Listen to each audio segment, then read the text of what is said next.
අයිබෝන් ටෙක් කතා video series එකේ දෙවනි වීඩියෝකට සාදරයෙන් පිළිගන්නවා. අද මම කතා කරන්න යන්නේ අන්තර්ජාලය. එහෙම නැත්නම් ඉන්ටර්නෙට් ආරම්භ වුණ හැටි ගැන. ඉතින් ඔයාලද නෙට් එකෙන් ෆිල්ම්ස් බලනවා, එහෙම නැත්නම් සෝෂල් මීඩියා යූස් කරනවා, ඒ වගේ මොනවා හරි දෙයක් දැනගන්න ඕන වුණොත් Google කරලා ඒක සර්ච් කරලා හොයාගන්නවා. ඉතින් ඔයාලා දැන හිටියද මේ අන්තර්ජාලය ආරම්භ වුණේ ලෝකෙටම තර්ජනයක් මතුවලා තිබ්බ කාලෙක කියලා?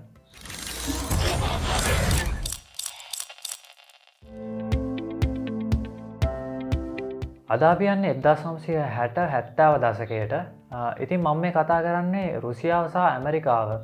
රුසියාව කියන්නේ ඒ වෙනකොට සෝවියට් යුනියන් එක. ඉතින් මේ රටවල් දෙක අතර කෝල්ඩ් වෝර් එකක්. එහෙම නැත්නම් සීතල යුද්ධයක් තිබ්බ කාලෙට.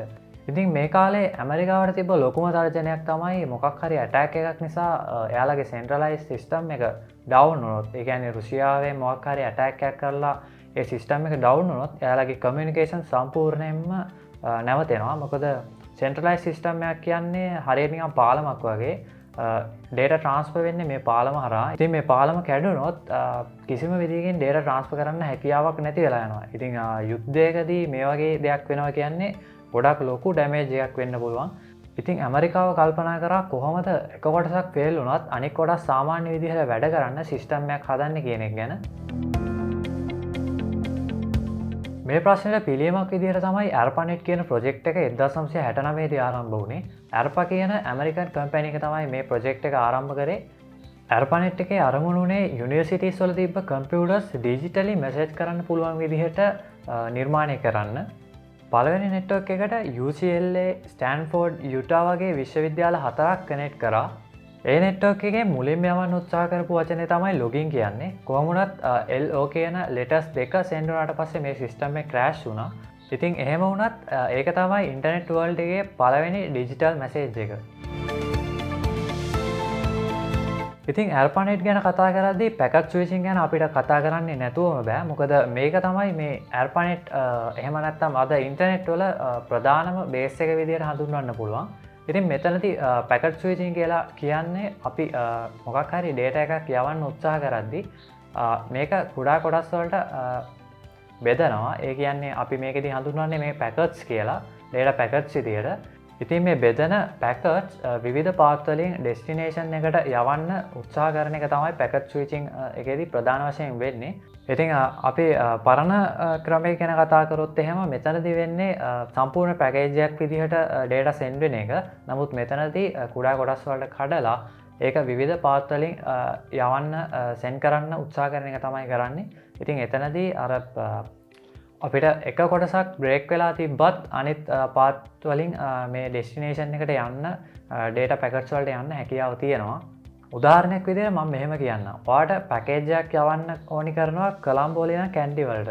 ඉතින් ඔයාලට මේ පැකේජ් එක යවන්න නම් ට්‍රක් එකක් ඕන වෙනවා. හැබැයි ඔයා මේ පැකේජ් එක ට්‍රක් එක දාලා යවුවොත් ඔයාලට මේක කැන්ඩි වලට යවා ගන්න බෑ. මම මොකක්වත් හේතුවක් කියන්නේ නැහැ. ඔයාලට මොකක් හරි හේතුවක් හිතා ගන්න පුළුවන්. ඉතින් කොහොම වුණත් ඔයා කල්පනා කරනවා මේක එකපාර ට්‍රක් එක දාලා යවන්නේ නැතුව පොඩි කොටස් වලට කඩලා මේක වෑන් හරහා මේ පැකේජ් එක සෙන්ඩ් කරන්න. ඉතින් ඔයාලට අන්තිමේට අර කැන්ඩි වල ඉන්න කෙනාට පුළුවන් ඒක නැවතත් නිර්මාණය කරගන්න මේ කොටස් භාවිතා කරලා. ඉතින් මේ විදිහට තමයි මේ පැකට් ස්විචින් ක්‍රමයේදීත් වෙන්නේ. පොඩි කොටස් වලට කඩලා මේක ඩෙස්ටිනේෂන් එකට යවලා නැවත නිර්මාණය කිරීමක් තමයි සිදු වෙන්නේ. ඉතින් මේක තමයි ARPANET එකේ ලෝකයෙන් වෙනස් කරපු තාක්ෂණය පැකට් ස්විචින්.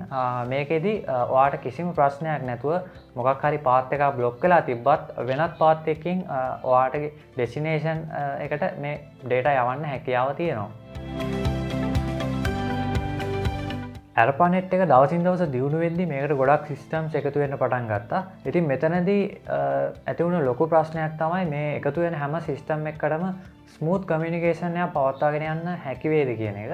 ඉතින් මේ නිසාම නීති මාලාවක් නිර්මාණය කරන්න සිද්ධ වුණා මේ සිස්ටම්ස් තරහා ස්මූත් කමියුනිකේෂන් එක පවත්වා ගන්න. මේකට TCP/IP ප්‍රොටෝකෝල්ස් කියලා අපි හඳුන්වනවා. TCP කියලා හඳුන්වන්නේ Transmission Control Protocol. ඒ වගේම IP කියලා හඳුන්වන්නේ Internet Protocol. ඉතින් මේ ප්‍රොටෝකෝල්ස් දෙකටම වෙන වෙනම පැවරුණු රාජකාරි තියෙනවා.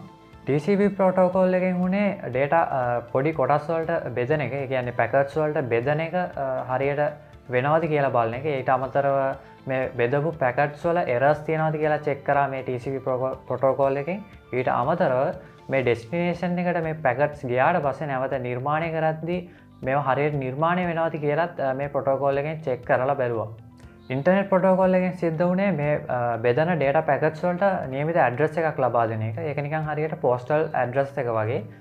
මේ නිසා මේ ඩේටා පැකට්ස් නියමිතව හඳුනා ගන්න හැකියාව ලැබුණා. ඊට අමතරව මේ ඩේටා පැකට්ස් නියමිතව ඩෙස්ටිනේෂන් එකට යන්න පාත් එක සිලෙක්ට් කරලා දෙන්නත් මේ ඉන්ටර්නෙට් ප්‍රොටෝකෝල් එක හරහා සිද්ධ වුණා. ඇත්තරම කිව්වොත් මේ ප්‍රොටෝකෝල්ස් දෙක තමයි ඉන්ටර්නෙට් එකේ මූලිකම දේ. මොකද එහෙම නැත්නම් අපි කොහොමද තවත් එක කම්පියුටර් එකකින් තවත් කම්පියුටර් එකකට data send කරන්නේ?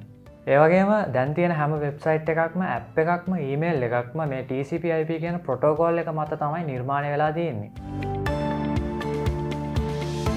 1990 දී ARPANET නිල වශයෙන් shut down වුණා. ඉතින් ඒ වෙනකොටත් මේ ARPANET එකේ TCP/IP කියන ප්‍රොටෝකෝල් එක අනික් නෙට්වර්ක් වලටත් ව්‍යාප්ත වෙලා තිබ්බේ.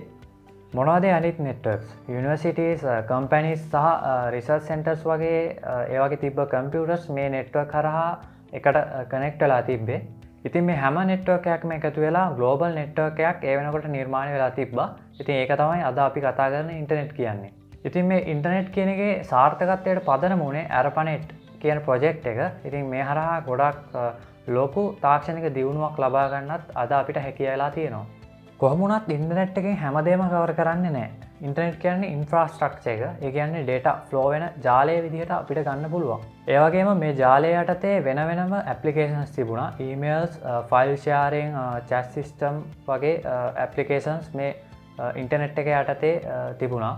ඒ අතරින් ලෝකෙම වෙනස් කරපු කන්සෙප්ට් එකක් තමයි WWW කියන්නේ. ඒ කියන්නේ World Wide Web කියන්නේ. 1991 දී ටිම් බර්නර්ස්-ලී කියන බ්‍රිටිෂ් සයන්ටිස්ට් විසින් තමයි මේ WWW කියන කන්සෙප්ට් එක නිර්මාණය කරේ. කොහොමුණත් මම හිතනවා මේ වීඩියෝ එකෙන් ඒ ගැන කතා කරන එක හොඳ දෙයක් නෙවෙයි කියලා. මොකද ඒ ගැන ගොඩක් ලොකු දේවල් කතා කරන්න තියෙනවා. ඉතින් ඒකට මම වෙනම වීඩියෝ එකක් අරන් එන්නම් මේ ටෙක් කතා සීරීස් එකේ ඉදිරි වීඩියෝ වලින්. ඉන්ටර්නෙට් කියන්නේ අද වෙනකොට අපේ ලයිෆ් එකේ නැතිවම බැරි දෙයක් වෙලා තියෙන්නේ. ඔයා පාවිච්චි කරන ෆෝන් එක, ලැප් එක, ස්මාර්ට් වොච් එක, ඒ වගේම කාර් එක වගේ මේ හැම දෙයක්ම වගේ ඉන්ටර්නෙට් එකට කනෙක්ට් වෙලා තියෙන්නේ. ඉතින් ඔයා කවදාවත් හිතුවද මේ ලෝකෙම වෙනස් කරපු තාක්ෂණික විප්ලවය ආරම්භ වුණේ 1969 දී එල්ලෝ කියන ලෙටර්ස් දෙක යවපු සිස්ටම් එක ක්‍රෑෂ් වුණ දවසකින් කියලා. මේ තමයි තාක්ෂණික ලෝකය සම්පූර්ණයෙන්ම වෙනස් කරපු ඉන්ටර්නෙට් වල හිස්ටරි එක. ඉතින් මම කියන්නේ නෑ මම අද මේ වීඩියෝ එකෙන් සම්පූර්ණයෙන්ම ඉන්ටර්නෙට් ගැන කතා කරා කියලා. මොකද එහෙම කතා කරන්න තරම් අපිට මේ වීඩියෝ එක ලොකු වෙලාවක් කරන්න බෑ. ඉතින් මම පුළුවන් විදිහට ඔයාට මේ ඉන්ටර්නෙට් එකේ හිස්ටරි එක ගැන අද මේ වීඩියෝ එකෙන් කතා කරා. ඉතින් මම හිතනවා මේ වීඩියෝ එකෙන් ඔයාට ගොඩක් ලොකු දෙයක් දැනගන්න ලැබෙන්නේ නැති කියලා ඉන්ටර්නෙට් එක ගැන. අද වීඩියෝ එක ඉන්ට්‍රස්ටිං වුණා නම් මේ වීඩියෝ එක ලයික් කරන්න අමතක කරන්න එපා. ඒ වගේම ඔයාගේ අදහස් පහලින් කමෙන්ට් කරන්න මේ වීඩියෝ එක ගැන. ඊට අමතරව මතක් කරනවා ඔයාට ටෙක් කතා වීඩියෝ සීරීස් එකේ ඉදිරි වීඩියෝස් වලින් මොනවා හරි ඕනි දෙයක් තියෙනවා නම් ඒකත් පහලින් කමෙන්ට් කරන්න අමතක කරන්න එපා. හෙල්ප් එකක් විදිහට ටෙක්සල් YouTube channel එකට subscribe කරලා එකතු වෙන්න අමතක කරන්න එපා. ඉතින් එහෙනම් තවත් ටෙක් කතාවකින් හම්බ වෙනකන් අදට සමු ගන්නවා. ඔයාලට සුබ දවසක්.